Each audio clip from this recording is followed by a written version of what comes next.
Hi everyone, I'm Ben McDermott and today I'm going to talk about allergy and anaphylaxis awareness and how it's changed our life. Our daughter's got a severe anaphylactic condition and I'm going to talk about the event that occurred, talk about the aftermath, talk about the condition generally and how it's changed our life and how you can help. So it was the 22nd of June 2019. It was a kind of normal summer's day. We've been in the garden, we had a barbecue planned for tea. And as usual, the kids wanted a snack before tea, so enter the newly purchased healthier alternative, as you can see on this slide. So the event quickly unfolded. Abby took a nibble of one of the peanuts that was in the package. She didn't like it and she spat it out. And all of a sudden she said that her mouth felt funny and her throat was sore. And when we looked, within a matter of minutes, she had large blisters in her mouth and her lips were swelling. And we knew something wasn't right. And we got her off to the A&E straight away. So what followed was the worst few hours of our life. Upon arrival at Ormsby K&E, Abby had already started being sick in the car. She was quickly triaged and they realised that it had the potential to be an allergic reaction. She was given nebulizers and antihistamines, but that didn't work and you could see that the situation was getting worse. She was grey, she was clammy, irritable, and we were moved from the cubicle to the resus room. We could see the situation was deteriorating, a rash had started, there was more vomiting, and then out of nowhere her blood pressure dropped like a stone. There were alarms going off, there was needles going in, and we were surrounded by the crash team. At that point Abby was unresponsive. The CPR lever was pulled on the bed and the crash team set to work, and at that point we believed there was only one outcome to the situation. So this picture is a timeline of events when she was in the resus room. Now literally as quick as she declined, she bounced back, and the doctors had managed to stop the allergic reaction. But this was the amount of medication that it took in a very short space of time. When we met Abby's consultant the following morning, she'd been on call and had been directing the operations. We were briefed that Abby had an allergic reaction and she was to be given a Jex pen. We'd have to wait for the blood test for a formal diagnosis, but we were packed off home 24 hours after the attack in complete shock at what had just happened and how close we'd come to losing Abby. So we soon learned that Abby had had an anaphylactic reaction, and that was to the peanuts. As you can see on the left hand side here, this was the rash that covered her entire body. Now in terms of what that means from a symptom point of view, this is what this slide is showing. A being that you would have a persistent cough, difficulty in swallowing, a swollen tongue. B for breathing, difficult or noisy breathing, or wheezing. C being a loss of consciousness, clammy skin, confusion, or being unresponsive. And if there's a dramatic fall in the blood pressure, the person may become weak and floppy and have a sense of something terrible happening. This would lead to collapse, unconsciousness, and on rare occasion, death. Now, unfortunately, what we witnessed in that short period of time was all of these symptoms, and we were just thankful that we didn't end up with the worst outcome possible. Now, at the point when the incident happened, Abby was 7 years old, and we thought we'd not been caught out. But later on reflection, I think we just realised that we were lucky. We never suspected that it was a food allergy, we just thought it was eczema and asthma, and the asthma medication had actually masked the problem. We'd lived our life as normal, we'd been eating out, we'd had holidays abroad in remote locations where there was no hospitals near, dining out abroad which can be challenging sometimes depending on your location, and plenty of plane journeys. But upon reflection we realised there was a pattern and there were certain triggers, and there's a few examples that I've named here.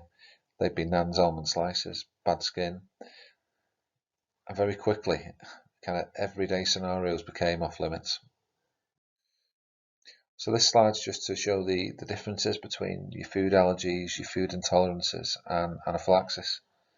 So food allergies when the body's immune system reacts unusually to a specific food.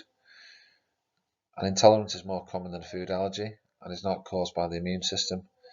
Anaphylaxis is a severe and often sudden allergic reaction. It can occur when someone with allergies is exposed to something they're allergic to.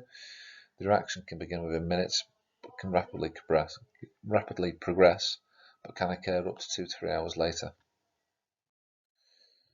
So this slide is just to talk about related issues and how other health conditions can be interlinked, whether that be asthma or eczema.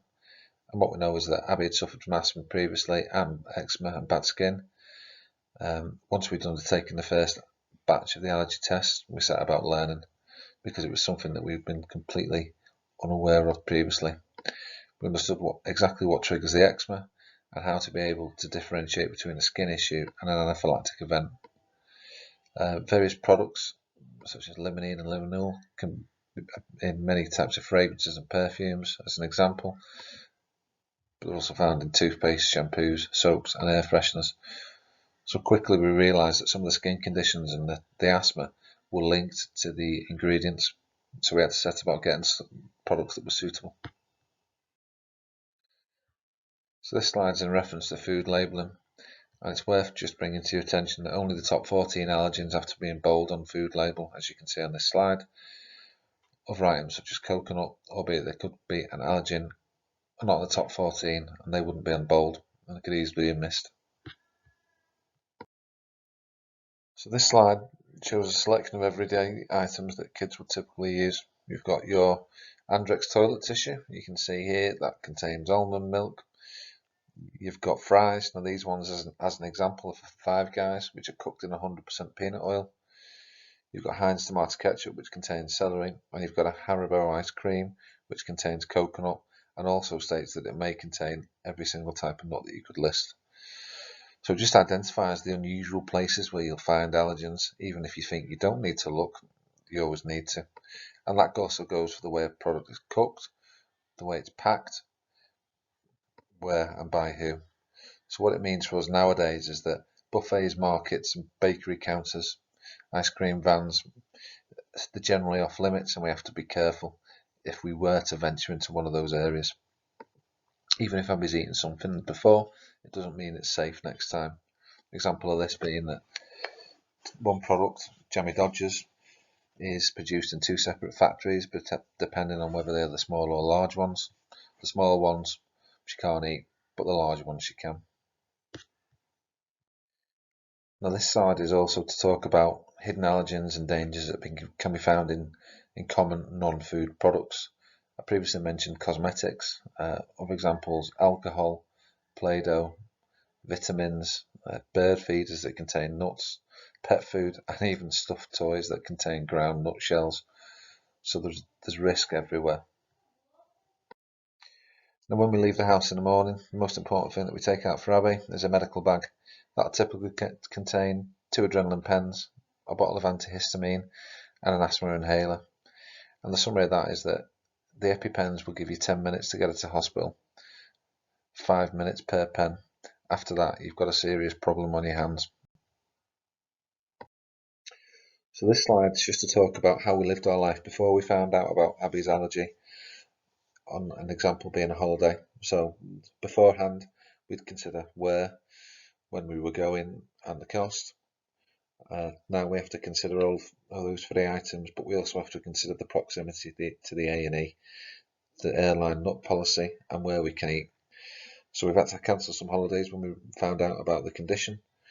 The most recent example of going away would be when we took the kids to Lapland. Now we'd done our research, we'd picked what we felt was the correct airline and the carrier that had the best and most robust policies. And what we found is that within 10 minutes of being on a plane, despite there being an announcement, there was a child sat in front of us eating peanuts, M&Ms with peanuts in them.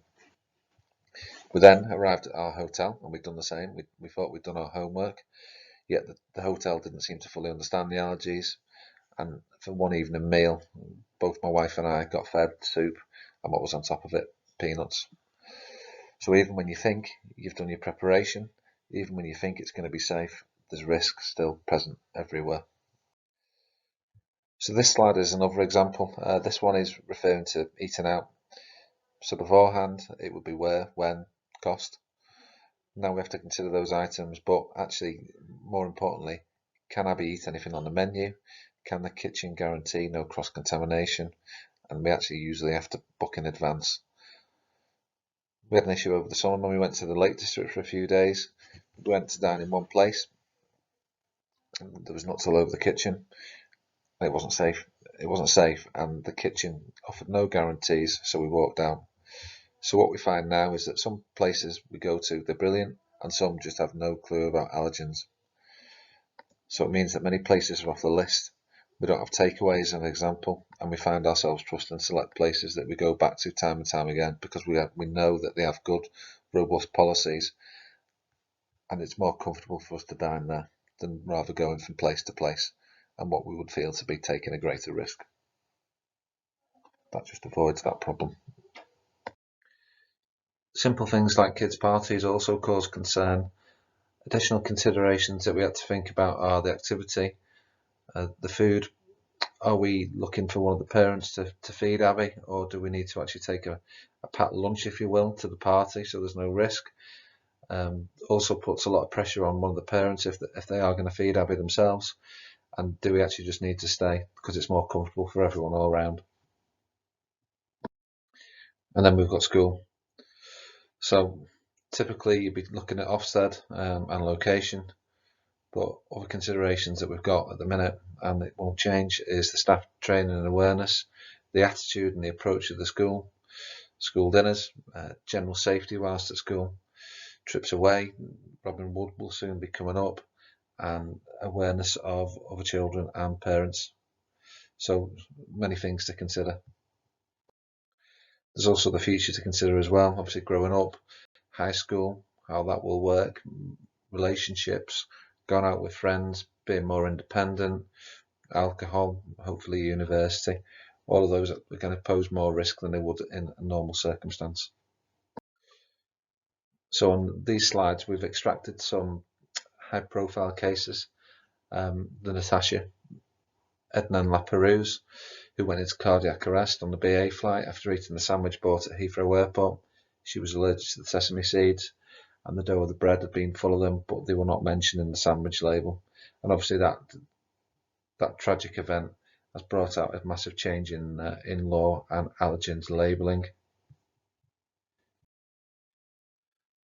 So this slide has just got a couple of extracts from the Natasha Foundation website. It sums up the stress that's involved with the allergies and the risk. So I'm not going to talk through the entire slide. I'll just allow you to read it yourselves. But it's kind of a summary of our everyday life, and it's relevant. Now, this is another example. Nick Kelly, and this is one nearby in Prescott, and you might have seen this on the news, that Nick fell ill after buying and consuming a doner kebab, and the meat was covered in a tomato sauce. His brother gave him his EpiPen as soon as he realised what was happening, but the reaction was so severe it wouldn't have made a difference and how quickly how it was administered. And again, this is just all about the importance of food labelling and the risk that it poses. This slide's about Owen Curry, who died after eating chicken at a bar and burger restaurant. It says here that he'd been reassured by the menu, but he wasn't informed there were allergens in the order, even though he had notified the staff of his dairy and wheat allergy.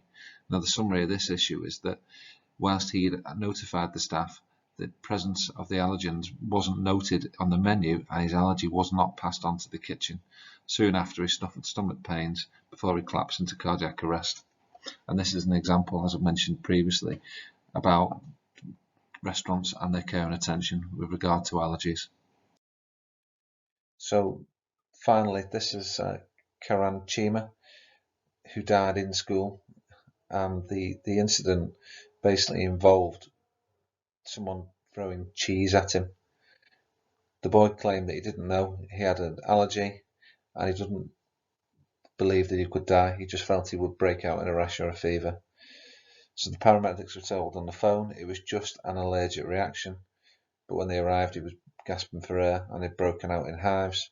The staff had already administered 2 spoons of Piriton and the EpiPen. They gave him his inhaler, but shortly after the paramedics arrived, Karan stopped breathing.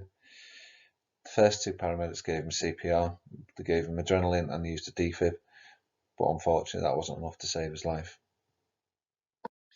So this leads me on to my final slide, and the question is, how can you help? And I think the answer from me is that we don't expect you to change your life after this presentation, but I do hope that you found it useful and it's given you a greater understanding of the condition and its impact. Once we had no real understanding of allergies, the associated risks, but now, after seeing the effects firsthand, we now do. And I think that all we'd ask is that you remain aware of the school policy. We understand that the implementation, the adherence is for a good reason, because it is potentially life-saving. And the slides have demonstrated this, especially the last ones. I think it's important to also note that whilst Abby does look fit and healthy, and she is, this one issue is life-threatening, and it's not to be ignored or taken lightly. So I think we would ask that you check your labels, you be aware, you continue to be mindful of school policy and its implementation, educate yourself and your children, and just understanding the signs. And that's about it from me. I thank you very much for your time, and thank you for listening.